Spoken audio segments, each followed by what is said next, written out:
இவர் இந்து மத வழிபாடு முறையை எதிர்த்தாரா சனாதனத்தை எதிர்த்தாரா அப்படிங்கிறது முதல்ல அவங்க தெளிவா புரிய வச்சாதான் இது சரியா தவறான்னு தெரிய வரும்.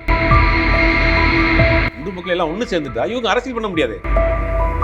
சனாதனம்னா என்னன்னு தெரியுமா உங்களுக்கு? நீங்க கோயிலுக்கு போறத அவங்க எதுக்குறாங்க, உங்க கடவுளையே அவர் பழிக்கிறாங்க, இப்படிங்கிற மாதிரியான ஒரு பிரபகடாவை பண்றாங்க.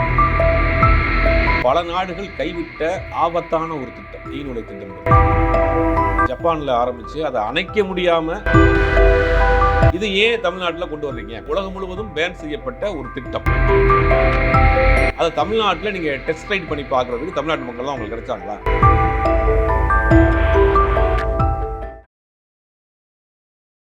வி தமிழ் நேயர்களுக்கு வணக்கம். பத்திரிகையாளர் சுபேர் அவர்களோட இணைஞ்சிருக்கோம். வணக்கம். வணக்கம்.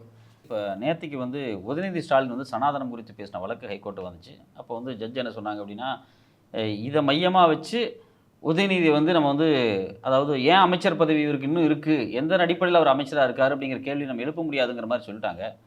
அப்படி சொல்லும்போது ஜட்ஜ் ஒரு வார்த்தை சொல்கிறாங்க அப்படின்னா, இந்துத்துவம் பற்றி புரியல் இல்லாமல் உதயநிதி பேசிட்டாரு அப்படிங்கிறாங்க. இப்போ இந்துத்துவம் பற்றியான புரிதல் இல்லாமல் தான் அந்த பேச்சு பேசப்பட்டதா? இல்லை, முதலில் அவங்க தெளிவு பண்ணும்.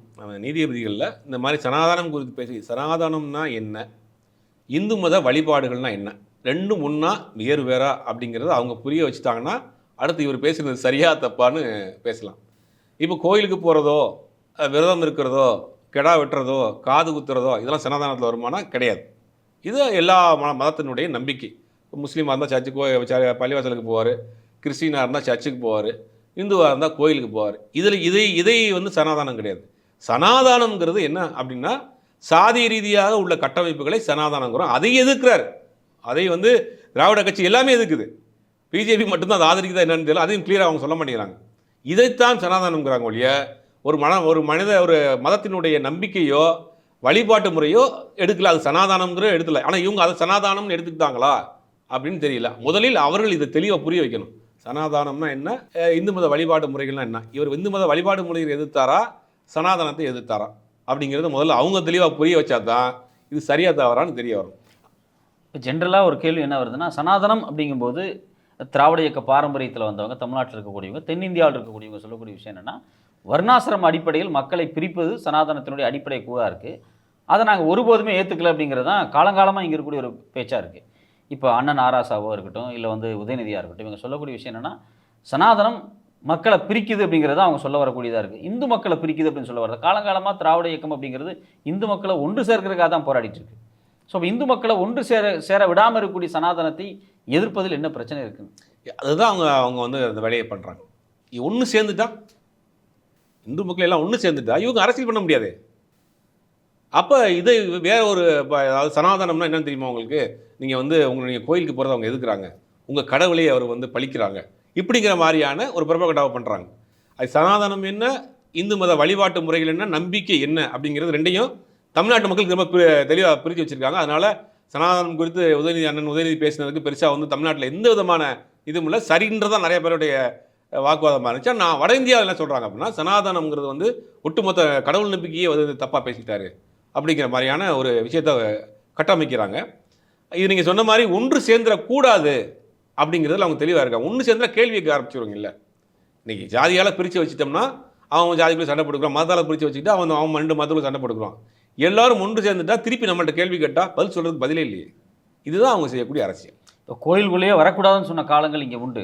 ஆனால் கோயிலுக்குள்ளே கூட்டிகிட்டு போனது திராவிட இயக்கத்தினுடைய பாரம்பரியம் உண்டு. இப்போ கோயிலுக்குள்ளே கூட்டிகிட்டு போன திராவிட இயக்கம் சனாதனம் வேண்டான்னு சொல்லுது. அப்படிங்கும்போது இது எப்படி கோயில் வேண்டாங்கிற எதிர்ப்பில் நோக்கி மட்டுமே ஃபோக்கஸ் பண்ண முடியும்?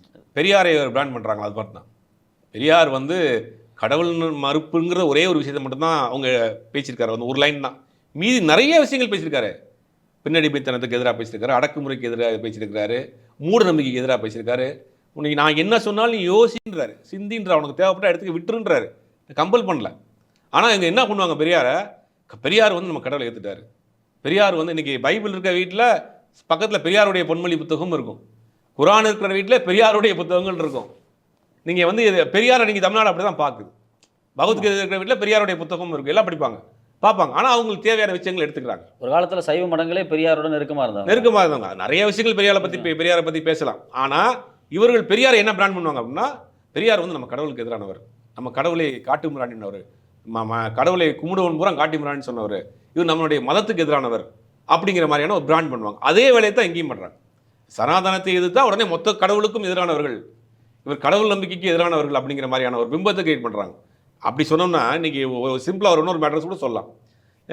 மாண்புமிகு துர்கா உதயநிதி அம்மா அவர்கள் என்ன பண்ணுறாங்க அப்படின்னா, கோயிலாக போகிறாங்க. சனாதனத்தை எதிர்க்கக்கூடியவர் இருந்தால் அவர் அலோவ் பண்ணியிருப்பாரா முதலமைச்சர்? சனாதனத்தை எதிர்க்கக்கூடியவர் இருந்தால் உதயநிதி அலோவ் பண்ணியிருப்பாரா? அவங்க அம்மா போகிறாங்க, பத்திரிகையில் வருது, எல்லா இடங்களும் தொலைக்காட்சியில் ஒரு செய்தியில் வருது. அவங்களுடைய விருப்பம், அவங்களுடைய உரிமை. ஒரே வீட்டில் மறுப்பும் இருக்குது, எதிர்ப்பும் இருக்குது. அறநிலைத்துறையும் சேகர் பாபுவும் இன்னைக்கு வந்து கோயில்களுக்கு ஆற்றக்கூடிய பணி அப்படிங்கிறது அது எப்படி சனாதன எதிர்ப்பு கிடையாது இல்லையா? அவங்க வந்து கோயில்களை தானே பாதுகாப்பு. அது வந்து அரசாங்கத்தை கூட விட்டுருங்க. ஒரு வீட்டுக்குள்ளே இவங்க காலையில் இவருக்கு எந்திரிச்சு உட்காந்துருக்காருன்னா அவங்க அங்கே பூஜை பண்ணிட்டு இருக்காரு. அந்த மாதிரி அதே வீட்டில் முதலமைச்சர் இருக்கிற வீட்டில் முதலமைச்சர் எந்திரிச்சு பேப்பர் படிச்சுட்டு இருப்பாரு. அந்த பக்கம் அவங்க உட்காந்து பூஜை பண்ணிட்டு இருப்பாங்க. இவர் எதிர்த்தாரா? அது வெளியே சொல்லாமல் மறைச்சாங்களா? நீங்கள் எல்லா இடங்களும் போகிறாங்களா? அப்போ கடவுள் நம்பிக்கை வேறு, சனாதனம் வேறு. இவர் ரெண்டையும் ஒன்றாக்கி ஒரு பிராண்டை, பெரியாருக்கு என்ன ஒரு பிராண்டை குத்துனாங்களோ அந்த பிராண்டை இங்கே குத்த பார்க்குறாங்க. தமிழ்நாட்டு மக்கள் பாலையும் தண்ணியும் பிரித்து பார்க்கக்கூடிய ஆற்றல் மிக்கவர்கள். இவர்களுடைய அரசியல் ஒருபோதும் தமிழ்நாட்டில் ஈடுபடாது. இப்போ தமிழ்நாட்டுக்கு வந்த மோடி வந்து பல்வேறு திட்டங்களோட வந்தாங்க. அதில் முக்கியமாக வந்து கல்பாக்கத்தில் வந்து ஒரு ஈநூலை அப்படின்னு ஒரு திட்டத்தை ஆரம்பிச்சிருக்காங்க. இந்த திட்டம் ஆபத்தானது அப்படின்னு சொல்லி பலதரப்பட்ட பூவுலக நண்பர்கள் மாதிரியான முக்கியமான ஆய்வு பண்ணக்கூடிய அமைப்புகளே சொல்கிறாங்க. இதை நம்ம எப்படி பார்க்குறது? பல நாடுகள் கைவிட்ட ஆபத்தான ஒரு திட்டம் ஈநூலை திட்டம்ங்கிறது. ஜப்பானில் ஆரம்பித்து அதை அணைக்க முடியாமல் ரொம்ப பெரிய போராடி அந்த திட்டத்தை அப்படியே க்ளோஸ் பண்ணிட்டாங்க. ஃப்ரான்ஸில் ஆரம்பித்தாங்க. ஃப்ரான்ஸில் ஆரம்பித்து அதுவும் இந்த மாதிரியான ஃபயர் ஆகி அதுவும் பெரிய பிரச்சனையாகி அதுவும் அந்த மூடப்பட்ட ஒரு திட்டம் தான். இப்போ தமிழ்நாட்டை பொறுத்த வரைக்கும் கல்பாக்கத்தில் ஏற்கனவே கல்பாக்கத்தை சுற்றி நிறையா பிரச்சனைகள் இருக்குது. சுகாதார ரீதியாக பிரச்சனை இருக்குது. புகழேந்தி டாக்டர் புகழேந்தி போன்றவர்கள் பூவுலக நண்பர்கள் போனால் தொடர்ந்து பேசிகிட்டு இருக்காங்க, விழிப்புணர்வு ஏற்படுத்திட்டு இருக்காங்க. அந்த மக்களுமே சொல்கிறாங்க நிறைய உடல் ரீதியான பாதிப்புகள் இருக்குது அப்படின்னு. அதவே நம்ம மூடணுங்கிற மாதிரியான அந்த கோரிக்கையை தான் அந்த பகுதி மக்களும் தன்னார்வலரும் பூவில நண்பர்கள் அமைப்பும் பேசிகிட்டு இருக்காங்க. இப்போ அதோடு சேர்ந்த ஈநூல்ன்ற ஒரு திட்டம் வந்து மிகப்பெரிய ஆபத்தான ஒரு திட்டமாக இருக்குது. சில விஷயங்கள் நம்ம படித்து பார்க்குறப்ப அதாவது என்னென்னா ஃபயர் ஆச்சுன்னா அதை அணைக்க முடியாது ரொம்ப கஷ்டமான விஷயம். ஒரு தீ பற்றிருச்சுன்னா நம்ம சாதாரணமாக அணைச்சிடலாம், அது மாதிரி அணைக்கவே முடியாதுங்கிற மாதிரியான ஒரு விஷயம் அப்படின்றாங்க. இது ஏன் தமிழ்நாட்டில் கொண்டு வர்றீங்க? இந்தியா உலகம் முழுவதும் பேன் செய்யப்பட்ட ஒரு திட்டம், உலகம் முழுவதும் கைவிடப்பட்ட ஒரு திட்டம். அதை தமிழ்நாட்டில் நீங்கள் டெஸ்ட் ரைட் பண்ணி பார்க்குறதுக்கு தமிழ்நாட்டு மக்கள் தான் உங்களுக்கு கிடைச்சாங்களா அப்படிங்கிறது தான் எல்லாருடைய கோரிக்கையாக இருக்குது. இது இந்த ப்ராஜெக்ட் வந்து 2004 ஆரம்பித்து 2010 முடிஞ்சிருக்கு. அதில் எல்லாம் நிறைய ஆபத்தான விஷயங்களை கருத்தில் கொண்டு அந்த திட்டம் அப்படி கிடப்பில் போடப்பட்டுச்சு. அதற்கு பிறகு இப்போ இந்த 2014 பிறகு பிஜேபி அரசாங்கம் வந்த பிறகு கொஞ்சம் கொஞ்சமாக அதை இம்ப்ரூவ்மெண்ட் பண்ணி இப்போ அதை வந்து பயன்பாட்டுக்கு கொண்டு வரக்கூடிய வேலைகளை செய்கிறாங்க. ஏற்கனவே கூடங்குளத்தில் இருக்கக்கூடிய கழிவுகளை கொட்ட முடியாமல் தேக்கி வச்சிருக்காங்க. அது ஒரு மிகப்பெரிய ஒரு ஆபத்துன்னு சொல்லி வார்னிங் கொடுத்துக்கிட்டே இருக்கிறாங்க. பெரிய போராட்டமே நடந்துச்சு. ஆனால் திருப்பி இங்கே வந்து தமிழ்நாட்டில் வந்து இந்த மாதிரியான ஒரு வேலையை செய்கிறீங்க. நீங்கள் உங்களுடைய மாநிலத்தில் நீங்கள் செஞ்சு பார்த்துருக்கலாம். எந்த திட்டம் வந்தாலும் முதல்ல அவருடைய மாநிலமான குஜராத்தில் தான் ஆரம்பிக்கிறாங்க. எய்ம்ஸ் கட்டுறா முதல்ல அங்கே கட்டிடுறாங்க. வந்தே பாரத் விட்டால் முதல்ல அங்கே விட்டுறாங்க. இதே நீங்கள் அங்கேயே முதல்ல பண்ணுங்கன்றேன்.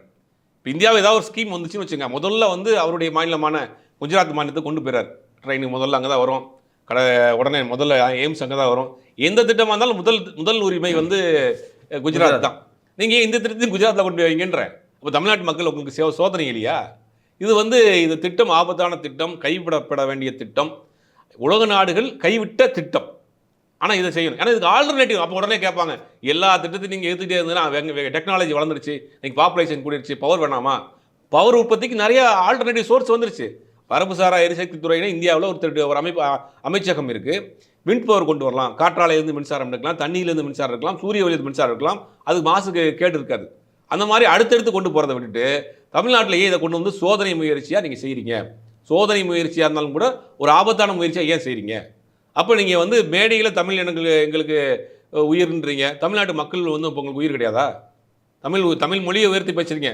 தமிழ் மக்களை நீங்கள் பாதுகாக்க கூட வேணாம், எங்களுக்கு இம்சை ஒன்றாமல் ஆகிற மாதிரி தான் இருக்குது.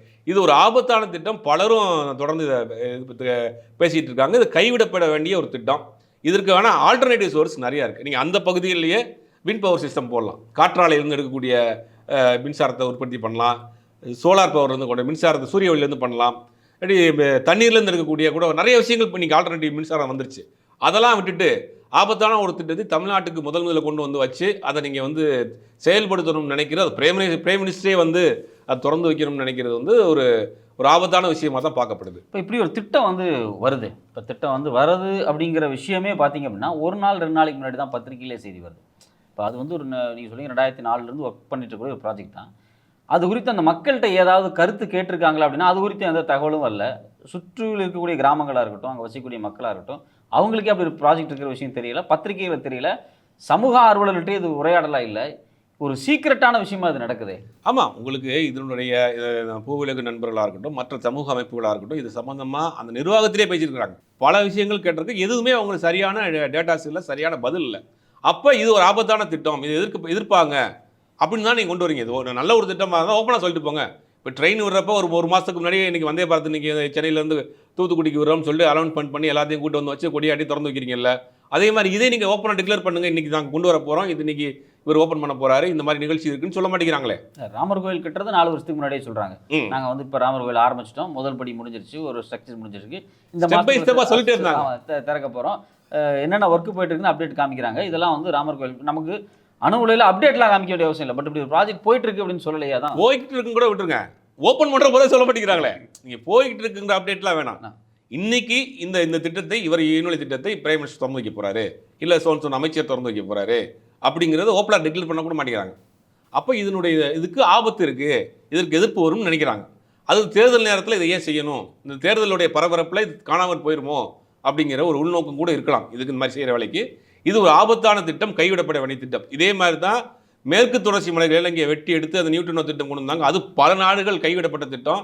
அந்த பகுதிகளில் பெரிய அளவில் எதிர்ப்பு கிளம்பி பெரிய போராட்டங்கள் பண்ண பிறகு அது கொஞ்ச நாள் இப்போ அடங்கி வச்சிருக்கிறாங்க. இப்போ இந்த மாதிரி சோதனை முயற்சிகள் எல்லாத்தையுமே தமிழ்நாட்டை சோதனை கூடமாக பயன்படுத்திகிட்டு இருக்காங்க இவங்க. உங்களுடைய தெளிவான கருத்துக்கு நேரத்துக்கு ரொம்ப நன்றி. நன்றி.